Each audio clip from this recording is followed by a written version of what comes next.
resultaba para el mexicano, para la mexicana, conocer más sobre la caída de Tenochtitlán y tal vez provocada precisamente por esta maqueta o por estos esfuerzos del gobierno de México en este año de aniversario. Sí, claro. Y luego leo lo que publican en Letras Libres y digo, no es solamente importante, urgente, porque no podemos estar a merced de los muchas veces autonombrados intelectuales, como los que escriben en Letras Libres, con mucho respeto, la revista de Enrique Krause, y dicen, Cortés fue un hombre de acción, pero también un lector reflexivo. Defendió una causa de la guerra justa e impulsó un Estado moderno. Guillermo Serés escribió sobre su vida extraordinaria y laberíntica. Pues yo tendría otros datos u otra visión precisamente de la historia y de los personajes históricos. Y nada más para preguntarle acerca de su opinión acerca de esto tan importante y tan urgente para los mexicanos, voy a rescatar lo que escribe precisamente Pedro Miguel sobre esta portada, este post de Letras Libres, que me parece muy revelador. Si me permite rescatarlo, Enrique, déjenme Claro. nada más mencionar esto que escribe Pedro Miguel, que es importante para mí. Dice, así de hipócrita es la derecha. Se indigna con los negacionistas del genocidio nazi, pero redacta y publica cosas como este mentiroso, ignorante y miserable de la barbarie que inició Hernán Cortés. Sí, sí, también Hitler y Atila eran audaces y muy listos, escribe Pedro Miguel en Twitter. Informa Letras Libres que Guillermo Serés, el autor de esa cosa, es académico correspondiente de la Real Academia Española y director del Centro de Estudios de la América Colonial. Qué pena que alguien tan ignorante ocupe esos cargos. Un par de ejemplos. Uno, el tercer triunfo de Cortés fue haber sido identificado con Quetzalcóatl, el dios vengador de los toltecas, derrotados antaño por los aztecas. Vaya, es muy discutible la idea de que Moctezuma confundió a Cortés con Quetzalcóatl, pero eso de que los toltecas fueron derrotados por los aztecas es una gran tontería. Cualquiera que haya leído un poquito la historia de Mesoamérica sabe que en la caída del poderío tolteca hacia el siglo VII, unos 200 años de la fundación de Tenochtitlán, inciden dos factores, las pugnas internas entre los seguidores de Quetzalcóatl y los Tezcatlipoca, y la llegada de Anáhuac de grupos chichimecas al Anáhuac, de grupos chichimecas. Los aztecas fueron uno de esos grupos, pero no vinieron a derrotar a los toltecas. Antes de fundar su capital, pasaron 200 años vagando de un sitio a otro, perseguidos y sojuzgados por pueblos ya establecidos aquí. Dos, no fue menor empresa la creación del Estado moderno, solo que el virreinato no fue un Estado moderno desde ningún punto de vista. La Nueva España fue, en cambio, un enorme aparato para administrar el saqueo colonial y la esclavitud de quienes sobrevivieron a la conquista. Por cierto, no fueron muchos. De manera voluntaria o involuntaria, la invasión militar del actual territorio mexicano mató al 90% de la población que había en Mesoamérica a inicios del siglo XVI. Los habitantes del territorio conquistado estuvieron al borde de la extinción debido a las masacres, las condiciones inhumanas de explotación en encomiendas y minas, la llegada de virus hasta entonces desconocidos que causaron grandes epidemias, las relocalizaciones demográficas forzadas y masivas y la destrucción de sus sistemas de vida tradicionales. El intento de ocultar esa aniquilación tras la fundación de un supuesto Estado moderno, que no lo era, requiere de una gran perversidad espiritual. Fin. Y esto me lleva también a recordar que hace muy poco el rey de España, que no quiere acceder a la disculpa que ha pedido el presidente Andrés Manuel López Obrador para los pueblos originarios, premió al fundador, director, dueño de Letras Libres, Enrique Krause. Deme su opinión, perdón por el largo planteamiento, Enrique. Sí, si quieres, vamos por partes porque es muy amplio, no todo lo que ahorita comentamos. De hecho, bueno, es importante acotar que evidentemente los toltecas, el apogeo tolteca va de alrededor del siglo X al siglo XII después de Cristo, cuando se funda Tolanchi-Cocotitlán, que es la actual Tula, en Hidalgo. Es haciendo esa precisión. Por otro lado, no la importancia de lo que es conocer la historia. Desde mi punto de vista, es importante para el mexicano conocer su historia. ¿Para qué? Para aceptarse a sí mismos de una manera subjetiva, no yendo a extremos de ningún lado. Tenemos que aceptar, ¿no?, que nosotros en gran medida, los mexicanos, somos mestizos y que venimos principalmente de tres raíces, una de las cuales casi siempre es ignorada, que es la de origen africano. Recordemos la gran cantidad de esclavos que llegaron a estas tierras y que pues formaron parte de la sociedad novohispana. Por otro lado, tenemos que aceptar pues nuestra raíz ibérica, mediterránea, así como nuestra raíz indígena o autóctona, ¿no? Todo esto, muchas personas pues no lo ven positivamente. Desde mi punto de vista, yo lo veo como algo que nos guste o no, ese fue el doloroso nacimiento de la nación mexicana, ¿no? Como lo dijo en algún momento Jaime Torres Bodet, secretario de Educación. Ese es el nacimiento de México. Fue un nacimiento violento, fue un nacimiento a base, sí, de violaciones, de saqueos, de masacres, y lamentablemente, Vicente, esta es la historia de la humanidad, ¿no? Esta es la historia de Roma, es la historia de España, es la historia de Medio Oriente, ¿no? Toda la historia se ha venido dando a través de expansiones militares, a través de conquistas. Entonces, esto también sucedió en América Latina. Sin duda que se cometieron excesos, sin duda que se cometieron excesos. Sin embargo, es importante hacer este acotamiento. Los españoles no buscaban el genocidio masivo de los indígenas. ¿Por qué razón? Porque si no, ¿quién les iba a trabajar sus tierras?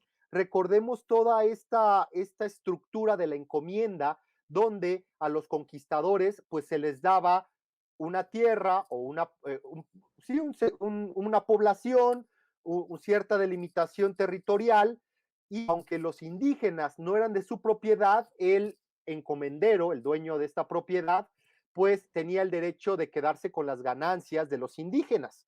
Sin embargo, tenía, tú sabes, la obligación de evangelizarlos.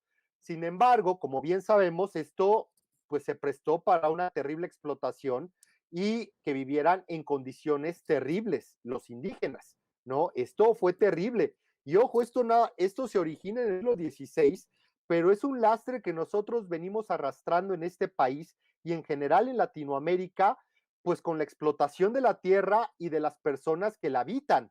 Recordemos que esto es una de las causas, pues una de las banderas del zapatismo, de este importante movimiento agrario del gran Zapata, que se levanta en armas para defender a los habitantes de Morelos, porque esta condición seguía presente durante el porfiriato. Imagínate eso, ¿no?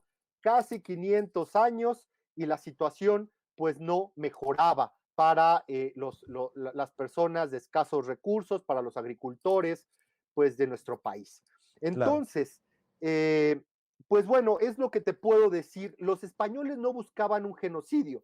Sin embargo, quien sí causó un genocidio fueron las terribles enfermedades y también, evidentemente, pues la forma de vida que llevaban los indígenas, que fue terrible, fue terrible.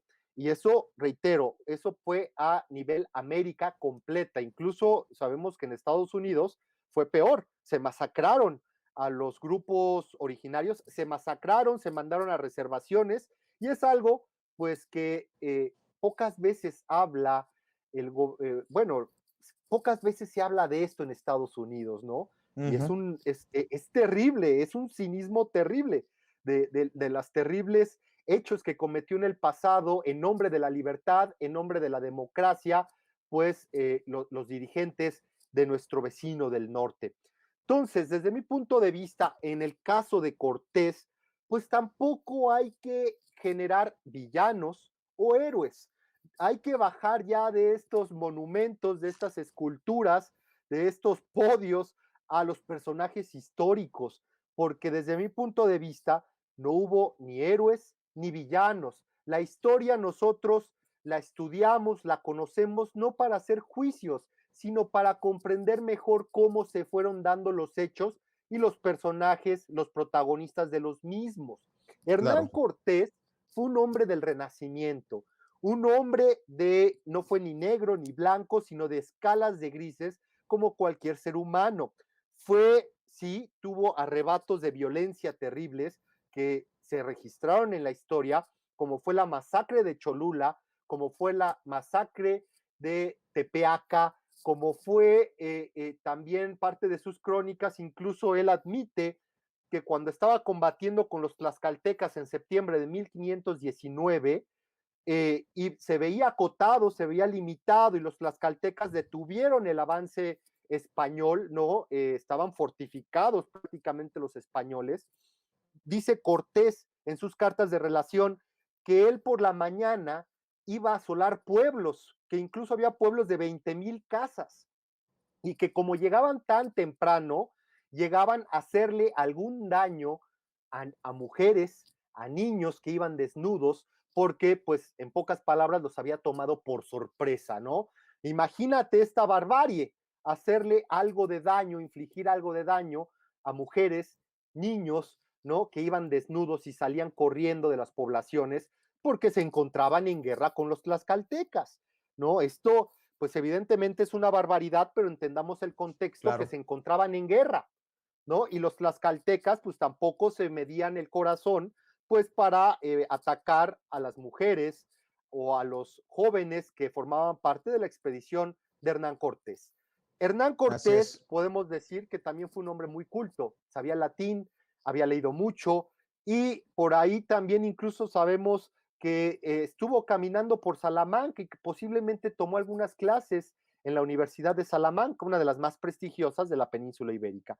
Entonces, es un hombre de contrastes, que por un lado es violento en la guerra, pero sabe cómo medir la violencia, pero por el otro lado, él trata de impulsar el mestizaje contrario a otros personajes históricos, a otros conquistadores, por ejemplo, los Colón, ¿no?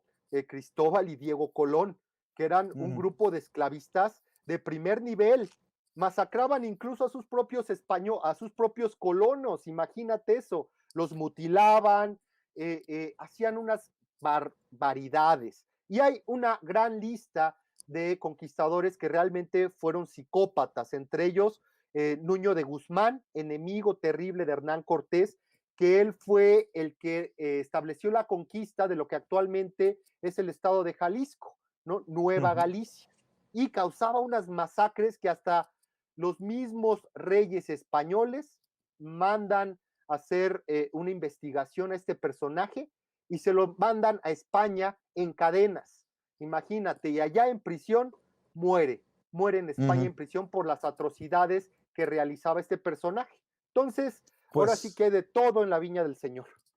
desde mi perspectiva, qué lástima que el conocer el latín o haber ido a una de las universidades más con más prestigio no le haya dado la capacidad a Hernán Cortés de evitar las masacres de Claro. las que usted mismo nos está hablando, Enrique Ortiz García. Enrique, ¿por qué no cerramos invitando a la gente para que lo siga en redes sociales y también pues invitar a la gente que quiera para que busque el mundo prehispánico para gente con Claro. prisa?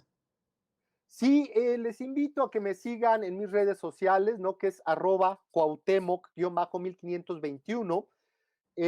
Y pues les invito a leer mi libro, El Mundo Prehispánico para Gente con Prisa, donde van a conocer la vida cotidiana de los antiguos mexicas. Es importante saber, bueno, dos cosas, ¿no? Por un lado, a los mexicas siempre se les asocia con la violencia, sacrificio humano y guerra.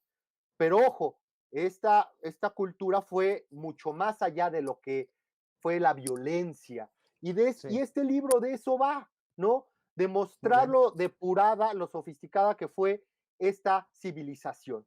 Y por el otro lado, Vicente, también es importante no mencionar que los mexicas, pues también eran un grupo súper violento, que tampoco se tentaban el corazón, tocaban el corazón, pues para realizar también masacres, saqueos, ¿no? Entonces, a lo que voy es, sí, tristemente, la historia está hecha con violencia, la historia está hecha con la guerra, ¿no? Así somos terriblemente, ¿no? Como especie, y bueno, espero creo que las cosas van cambiando década con década, siglo con siglo.